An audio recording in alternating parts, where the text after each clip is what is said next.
Hallo zusammen! Das Leben ist ein großartiges Geschenk von unserem Gott im Himmel. Unterwegs auf dem Lebensweg geht es manchmal steil bergauf und dann wieder so steil runter. Ja, es gibt Momente und Tage, da bin ich so richtig im Saft, ich fühle mich kraftvoll und in anderen Tagen schlapp und müde und ich weiß nicht warum. In den folgenden 8 Sendungen von Unterwegs mit Gott möchte ich dir zeigen, dass es lohnend wert ist, mit Gott unterwegs zu sein.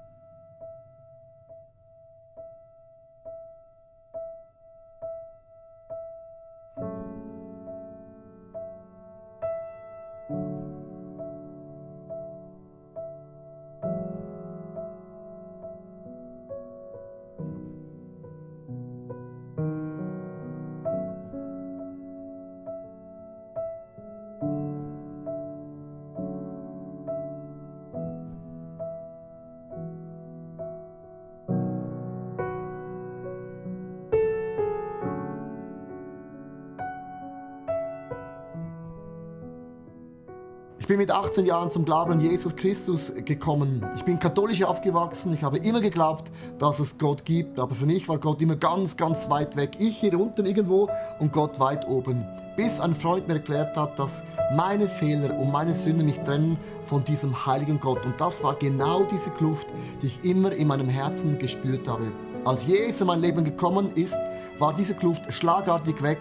Und ich habe mich entschieden, mit meinem Gott unterwegs zu sein. Ein neues, spannendes Abenteuer hat in meinem Leben angefangen. Es freut mich enorm, dass auch du dich entschieden hast, mit Gott unterwegs zu sein. Dieses Abenteuer ist gigantisch. Mit Gott unterwegs zu sein sind für mich 3 Eigenschaften. Erstens, es gibt einen klaren Start, wo ich mich entschieden habe, Jesus nachzufolgen. Zweitens, es gibt einen Weg. Wir sind unterwegs mit Gott. Und drittens, wir haben ein klares Ziel, wo es hingeht, und das ist die Ewigkeit mit unserem Gott im Himmel. Lass uns jetzt mal den Start miteinander näher betrachten. Und die Bibel sagt in Johannes Kapitel 3, Vers 3, und ich möchte diesen Bibelvers vorlesen. Wer nicht neu geboren wird, kann nicht in Gottes neue Welt kommen. Mit anderen Worten sagt die Bibel, es gibt eine geistliche Geburt, wo ich von Gott geboren werde für ein neues Leben, und es gibt eine Geburt ganz natürlich durch meine Mutter, und die Bibel gebraucht diese 2 Geburten, um zu erklären, was es bedeutet, mit Gott unterwegs zu sein. Lass uns mal den ersten Punkt anschauen, den Start mit unserem Gott im Himmel. Was es heißt, mit Gott zu starten, kann man eigentlich die Eigenschaften nehmen von einer ganz natürlichen Geburt. Man kann das parallel auch erklären, wie man geistlich geboren wird. Und der erste Punkt ist, man wird einfach natürlich geboren, man kommt auf die Welt. Das bedeutet, dass ich mich entscheide, an einem Tag Jesus nachzufolgen. Also die Geistgeburt geschieht, dass ich anfange zu glauben an diesen Herr Jesus Christus. Und das ist in sich ein Wunder, dass man plötzlich glaubt und weiß, es gibt diesen Jesus. Ganz ehrlich, ich bin ja Pfarrer vom Beruf, und immer wieder, es erstaunt mich, dass plötzlich Menschen schlagartig checken, wow, ich brauche diesen Jesus. Auch der Glaube, sagt die Bibel, ist ein Wunder. Wie ein Kind auf die Welt kommt, ist ein Wunder. Wie auch ich geistlich geboren werde, ist genauso ein großes Wunder. Meine Eltern glauben an Jesus. Für mich selbst wurde der Glaube aber erst relevant als junger Erwachsener. Ich saß in einer Predigt und der Pastor gebrauchte die Worte von Jesus am Kreuz, es ist vollbracht. In diesem Moment wurde mir alles klar. Ich selbst kann überhaupt nichts dazu beitragen, eine Beziehung mit dem Vater herzustellen. Er hat alles für mich gegeben und getan, dass dies möglich ist. Er hat meinen ganzen Dreck, meinen Stolz mit Jesus ans Kreuz genagelt. Und sogar, dass ich glauben darf, ist ein Geschenk von ihm an mich. Der zweite Schritt ist, die Nabelschnur wird durchtrennt. Das bedeutet, ich bekenne meine Fehler oder meine Sünden. Ein Kind, wenn die Schnabelschnur abgeschnitten ist, bedeutet das, ich kann nicht mehr von der Nahrung der Mutter leben. Und es gibt einen Moment, wenn ich Christ werde, wo ich mich abschneide, ich sage jetzt mal das Wort, von der Welt, von meinem sündigen Leben, von Gewohnheiten, die ich gemacht habe, und sage, ich möchte nicht mehr von diesen Dingen leben, sondern ich habe eine neue Identität bekommen in meinem Jesus. In Apostelgeschichte Kapitel 2, Vers 38 gibt es diesen Bibelvers, wo es heißt, kehrt um, erwiderte Petrus, dann wird Gott euch eure Sünden vergeben. Mit anderen Worten sagt Petrus das Moment, wir werden abgeschnitten von einem alten, sündhaften Leben und wir beginnen unsere Identität zu schöpfen bei Jesus. In dieser abschneidenden Nabelschnur gibt es auch eine ganz wichtige Eigenschaft, dass ich meine Fehler und Sünden bekenne. Das bedeutet es auch, eine neue Identität in Jesus zu bekommen. Wie kann man das ganz, ganz einfach machen? Bei uns in der Kirche, wir haben so eine Sündenliste, es sind ganz, ganz viele Seiten aufgebaut auf die 10 Gebote. Du sollst nicht stehlen, nicht lügen, nicht eifersüchtig sein, also ganz viele Dinge. Und man geht auch mal durch das durch, was habe ich dann falsch gemacht? Welche Dinge gibt es in meinem Leben, wo ich ganz konkret gesündigt habe? Und man füllt Namen aus, Momente aus, wie so ein Inventar von Dingen, die ich wirklich falsch gemacht habe. Dann der zweite Schlüssel, und das ist ein ganz unangenehmer Schlüssel. Das ist der Moment, wo ich meinen Freunden, einer Person, wo ich ein Vertrauen habe, alle meine Sünden und Fehler bekenne. Weil die Bibel sagt, bekennt einander eure Sünden, hochpeinlich, damit ihr geheilt werdet. Ich vergesse nie mehr den Moment, als ganz kleines Kind habe ich gebeichtet, zum allerersten Mal in der katholischen Kirche, alle meine Fehler, meine Sünden, und ich bin aus der Kirche rausgesprungen wie ein junges Rehlein. Leicht, hüpfig und fröhlich, und ich habe gemerkt, Sünden zu bekennen ist etwas Befreiendes, aber ist auch immer etwas Demütigendes, weil man den Leuten erklärt, was man alles gemacht hat. Also such dir eine Person aus, wo du einfach all das mal losbringst, was du gemacht hast. Und dann ist der nächste Schritt, dass ich auch gewisse Dinge in Ordnung bringe. Es ist eben eine solche Sache, Jesus vergibt mir alles, aber wenn ich ein Moped gestohlen habe, vergibt mir Jesus schon, aber dem, der es gestohlen habe, hat es noch immer nicht. Mit anderen Worten, man muss manchmal auch Dinge wieder in Ordnung bringen. In meinem Leben, ich musste Velos zurückbringen, Mopeds zurückbringen, ich musste Geld zurückbringen, das ich gestohlen hatte, und ich hatte auch Leerpfand gestohlen, auch das muss ich zurückbringen. Und das war für mich ein ganz krasser Moment gewesen, zu sagen, Jesus, ich möchte wirklich mein altes Leben hinter mir lassen und ich möchte wirklich beginnen, die Nabelschnur durchgeschnitten, meine Identität von dir, Jesus, zu beziehen. Also, schreib deine Sünden auf, bekenn sie und bring das in Ordnung, was du noch in Ordnung bringen kannst. Im Alter von 4 Jahren kam ich ins erste Kinderheim. Im Alter von 17 kam ich aus dem letzten Jugendheim heraus. Ich war gefangen im Drogensumpf und im Alter von 20 Jahren hatte ich dann einen Schuldenberg von sage 80.000 Schweizer Franken. Aus meiner Verzweiflung heraus schrie ich zu Gott, er möge sich in meinem Leben offenbar machen, worauf ich kurze Zeit später einen Freund kennenlernen durfte, der mir von Jesus erzählt hat. Ich vertraute also mein Leben Jesus an, bat ihn konkret um Vergebung und darum, dass er der Herr meines Herzens werden möge. Ich war weiterhin im Drogensumpf gefangen und bei einem Drogenexzess hatte ich dann eine Erfahrung mit der Liebe Gottes. Ich wusste, dass er an mich glaubt, und das hat mich freigesetzt von Drogen, einfach so. Und das hat mich auch motiviert, mein Leben aufzuräumen. Ich erstellte eine Liste mit Leuten, die ich beklaut habe, die mich verletzt haben, die ich verletzt habe, bat um Vergebung, habe vergeben, habe mich taufen lassen, hatte weitere dieser genialen Begegnungen mit der Liebe Gottes. Und heute bin ich seit 8 Jahren im sozialen Bereich tätig, wo ich Menschen in einer ähnlichen Lage begegnen darf. Und ich konnte auch vor 1,5 Jahren eine wunderschöne, gute Frau heiraten und bin gespannt auf die weiteren Abenteuer, die Gott bereithält. Die dritte Eigenschaft ist, bei einer Geburt wäscht man das Kind ab von dem Blut und den Krusten, das es noch am ganzen Körper hat. Mit anderen Worten, das steht eigentlich für die Taufe. Man wäscht das Alte ab und man ist wieder frisch für etwas Neues. Und die Taufe bedeutet, ich steige in das Wasser hinein, theologisch, ich sterbe mit Jesus, gehe aus dem Wasser hoch, bedeutet, ich stehe auf in ein neues Leben mit meinem Herr Jesus. In der Bibel heißt es in Kolosser Kapitel 2, Vers 12, durch die Taufe ist euer altes Leben beendet, ihr wurdet mit Christus gleichsam begraben. Jetzt steht eine Frage im Raum, aber Leo, ich bin schon als kleines Kind getauft worden. Muss ich mich dann oder sollte ich mich nochmals taufen lassen? Es ist eine ganz einfache Erklärung.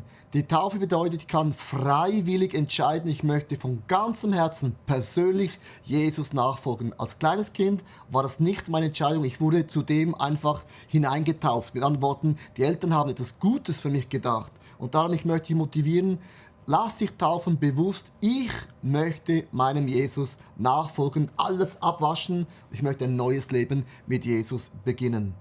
Als ich mich entschieden habe, Jesus nachzufolgen, war mir klar, mich taufen zu lassen. Ich freute mich auf die Taufe. Kurz vor der Taufe begannen aber Probleme in der Beziehung zu meiner Verlobten und ich merkte, wie diese Entscheidung umkämpft war. Trotzdem ließ ich mich taufen. Nach der Taufe kam der Heilige Geist und half uns, die Beziehung wieder neu zu ordnen. Er brachte neues Leben in unsere Liebe. Die vierte Eigenschaft bei einer Geburt ist das Atmen. Das steht für den Heiligen Geist, für den Ruach übersetzt, Atem und auch der Wind Gottes. Wenn ein Kind den ersten Atemzug nimmt und die Lungen füllt, dann beginnt eine ganz neue Art von Leben. Und man kann sagen, das Atmen, Ein- und Ausatmen ist für mich der Heilige Geist, der immer das Leben von Gott hineinbringt. Und dann benutze ich das Leben und ich mache gewisse Dinge falsch. Ich atme es wieder aus, die Sünde, atme den Heiligen Geist ein und aus und ein. Und das hält mein Leben enorm lebendig. Wir brauchen alle den Heiligen Geist in einer ganz, ganz neuen Dimension. In der Bibel heißt es in Johannes Kapitel 3, Vers 6. Wer aber durch den Geist Gottes geboren wird, bekommt neues Leben.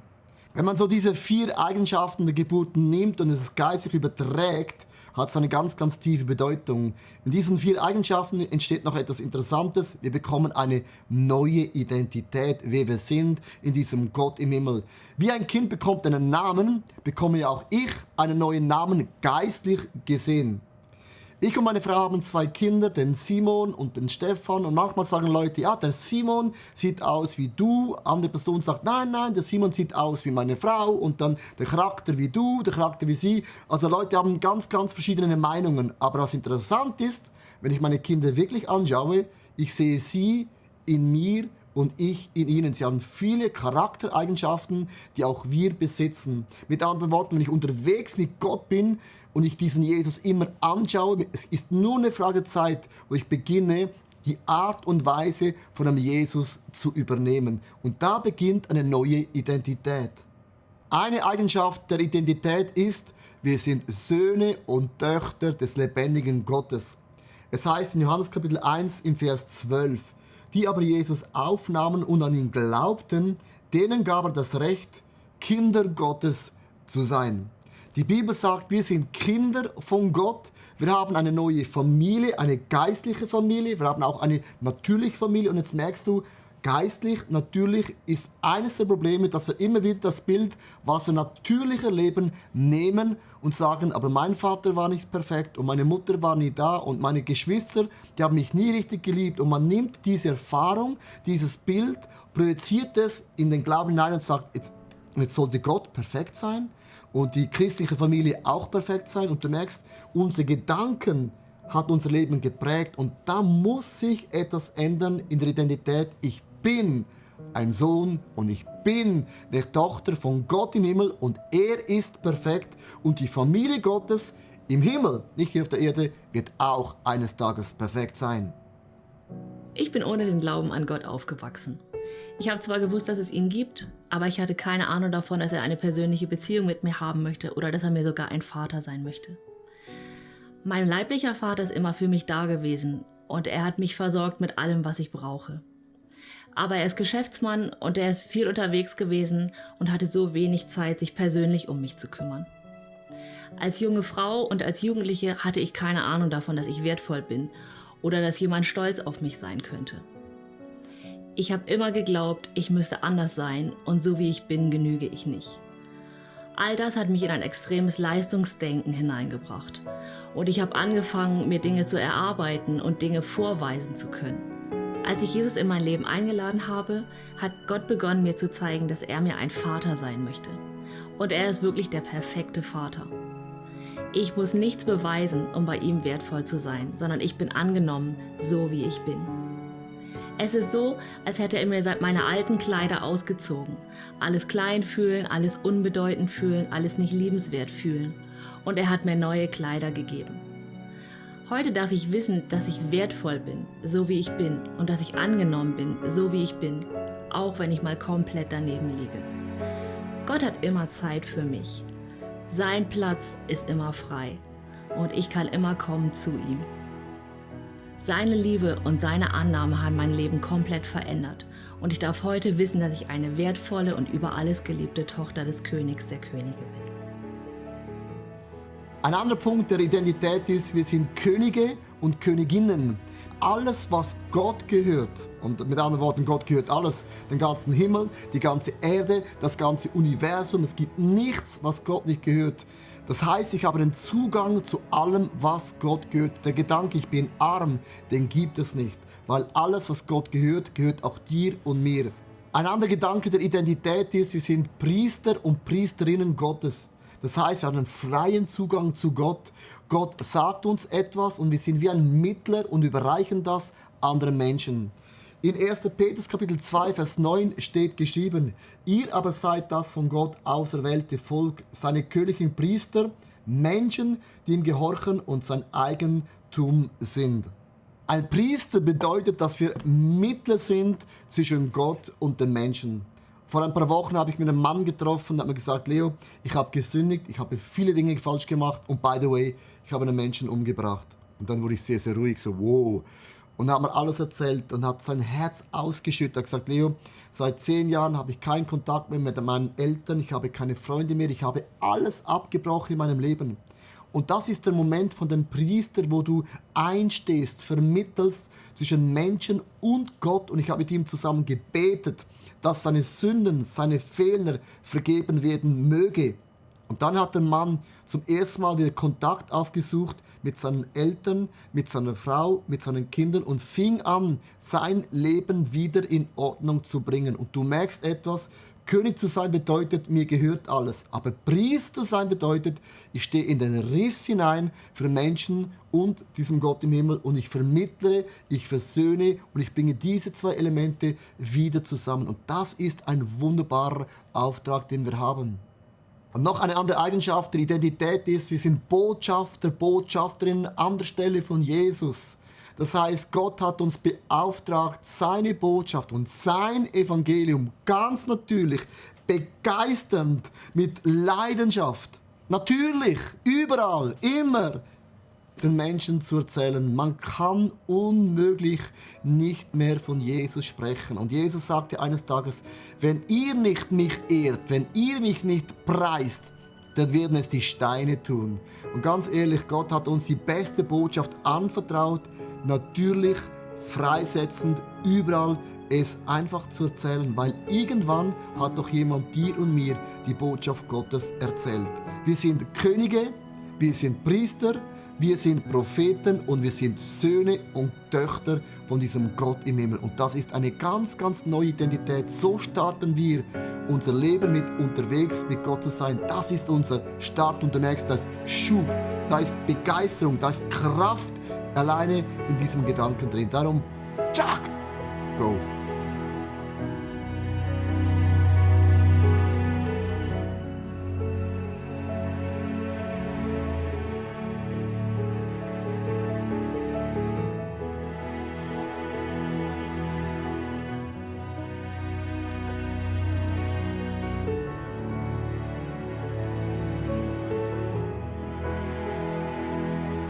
Also es gibt einen ganz klaren Start und dann sind wir auf dem Weg unterwegs mit unserem Gott im Himmel. Wie ein Kind hat alles bekommen, was es braucht, es wächst, wird immer größer und jedes Kind hat den Wunsch: Ich möchte glücklich sein, ich möchte erfolgreich sein und ich möchte jetzt bewegen mit meinem Leben oder durch mein Leben. Es gibt so 4 Lebensmotto, wo Leute sagen zum Beispiel: Mein Leben ist wie ein Marathon. Mit anderen Worten, sie legen einen Schwerpunkt auf die Ausdauer. Du sagst, mein Leben ist wie ein Rennen. Das heißt, der Schwerpunkt ist das Tempo. Du sagst, mein Leben ist eine Party. Der Schwerpunkt ist Spaß. Du sagst, mein Leben ist wie ein Wettkampf und der Schwerpunkt ist auf Erfolg und Siegen. Aber die Bibel sagt, es gibt noch eine andere Dimension. Die Bibel sagt, unser Leben ist eine Bewährungsprobe. Also warum komme ich auf diese Welt? Es ist ein Test, ob ich mich für Gott oder gegen Gott entscheide. In all diesen Schwierigkeiten und Hindernisse und Probleme, die ich habe, ist Jesus immer bei mir, mit mir und wird mich nie verlassen. Das meistgesprochene Gebet ist das: Jesus, nimm die Probleme weg von mir, nimm die Hindernisse weg von mir. Und Jesus sagt, nein, ich gehe mit dir durch die Probleme und Hindernisse hindurch und du wirst stärker rauskommen, als wir hineingegangen sind. Genau dort wird unser Glaubensleben stark geprägt und wir merken, dass unser Gott wirklich hält in diesen Momenten, wo wir auf die Probe gestellt werden. Und dann sagt die Bibel, unser Leben ist zweitens eine Leihgabe. Die Bibel sagt, dass der Tag, wo wir geboren worden sind und der Tag, wo wir sterben, ist von Gott bereits gesetzt worden. Das heißt, alles, was wir haben, was wir sind, ist ein Geschenk Gottes. Darum sei dankbar jeden Moment und jeden Tag, denn alles, was ich bin und habe und sein werde, ist ein Geschenk Gottes. Und das dritte ist, unser Leben ist zeitlich begrenzt. Eigentlich muss man das Leben vom Ende her denken und planen und träumen und visionieren. Weil im Leben gibt es oft Momente, wo ich Gott nicht begreifen verstehe. Warum macht Gott, was er macht? Weil Gott ist Gott und wir können es nie richtig verstehen, was Gott wirklich macht. Eine Geschichte prägt mich bis heute. Da war ein Missionar, der hat sein ganzes Leben investiert in der Mission. Seine Frau ist gestorben, seine Kinder hochkrank, reist zurück nach Amerika. Im gleichen Flugzeug ist auch der Präsident Eisenhower. Sie landen in Amerika und Eisenhower steigt aus, roter Teppich, Kapelle, Konfetti, Welcome Home haben sie geschrieben und alle haben gejubelt, der Präsident ist zurück. Als der Missionar aus dem Flugzeug ausgestiegen ist, war niemand da, der auf ihn gewartet hatte, keine Kapelle, keine Konfetti, keine Banners, rein gar nichts. Und als ich den roten Teppich belief, hat eine Stimme ihm gesagt, es hat sich alles nicht gelohnt. Ich habe meine Frau verloren, meine Kinder, ich bin hochkrank und niemand wartet auf mich. In dieser ganzen Trauer hört er plötzlich den Heiligen Geist. Das ist falsch. Der letzte Applaus ist noch nicht applaudiert worden. Wenn du in den Himmel einlaufen wirst, wird da nicht ein roter Teppich sein, sondern die Engel werden dastehen und eine Kapelle vom Himmel mit allen Engeln. Und Gott wird dastehen und wird auf dich warten und wird zu dir sagen, welcome home. Es hat sich alles gelohnt, was du für mich getan hast. Und dieses Bild hilft mir in den Momenten, wo ich Gott nicht verstehe, wo ich die Menschen nicht verstehe, wo meine Erwartungen auch in meinem Glaubensleben nicht erfüllt werden, wo ich sage, der letzte Applaus ist noch nicht applaudiert worden. Die letzte Musik ist noch nicht gespielt und die entscheidende Person, Gott, hat noch nicht zu mir gesagt, welcome home. Du merkst, unterwegs mit Gott zu sein bedeutet, auf diesem Weg können wir enttäuscht werden, Bewährungsproben, Leihgabe und du weißt nie, wann ist das Leben zu Ende. Aber denke daran, dass wir alle zusammen auf das Ziel zugehen. Mein Leben ohne Jesus war ein ständiges Überbieten von dem, was ich hatte. Ich wollte den puren Luxus. Dies erfüllte mich aber nicht. Ich kam zu der Frage, ist es nun alles, was das Leben zu bieten hat? Ich war erfolgreich in immer schneller, schöner, besser, den neuesten Kick zu holen. In diese Frage begegnete mir Jesus. Er gab mir einen neuen Sinn. Mein Lifestyle veränderte sich. Durch meine offene und ansteckende Art durfte ich schon oft erleben, wie Menschen ermutigt wurden, Gott zu vertrauen und in ihm den wahren Luxus zu finden, der die Welt bietet. Und die Perspektive zu haben, eine Ewigkeit mit Jesus zu verbringen, nach dem Tod, dies erfüllt mich und ist einfach grandios. Und am Ende haben wir das klare Ziel, mit Gott für eine Ewigkeit zu sein. Wir haben einen Start, wir sind unterwegs mit Gott, aber ein ganz klares Ziel, wo wir hingehen. Und die Bibel sagt, wir sind Pilger auf einer Reise zu unserem Gott im Himmel. Hebräer Kapitel 13, Vers 14 sagt die Bibel, denn auf der Erde gibt es keine Stadt, in der wir bleiben können. Wir sind unterwegs zu der Stadt, die kommen wird.